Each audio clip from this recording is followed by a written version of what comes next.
as Republicans push for legislation that would cut taxes for the rich while increasing taxes on low-income Americans. Trump's Treasury Secretary said he was flattered to be compared to a James Bond villain.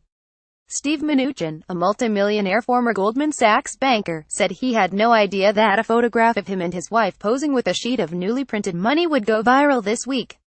"I guess I should take that as a compliment that I look like a villain in a great, successful James Bond," the Treasury Secretary told Fox News on Sunday.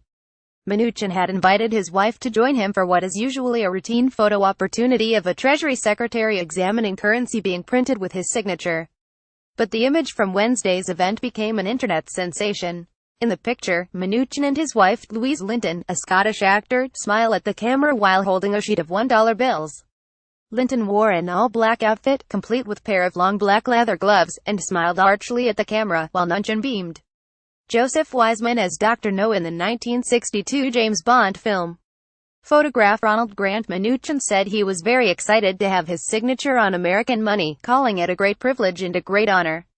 The Treasury Secretary and his wife have in the past sparked controversy, including over reports that he had requested the use of a government jet for his honeymoon trip to Europe and scrutiny of a trip to Kentucky on a government plane during the solar eclipse this August.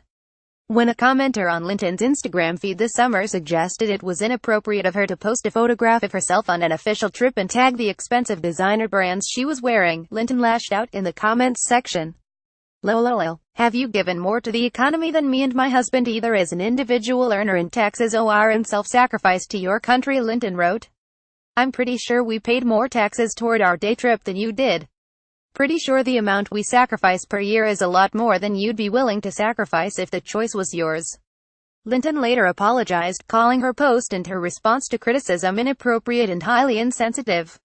In 2016, before she married Mnuchin, Linton published a memoir of her gap year in Zambia, which was intensely criticized for its white savior tropes and what some critics said were blatant factual errors, sparking the hashtag LintonLees. In response, Linton withdrew the book from publication and apologized, and a newspaper that had published an excerpt of the book also withdrew the article, headlined "How My Dream Gap Year in Africa Turned into a Nightmare," and apologized for any misleading impression that may have been given. The Associated Press contributed to this report.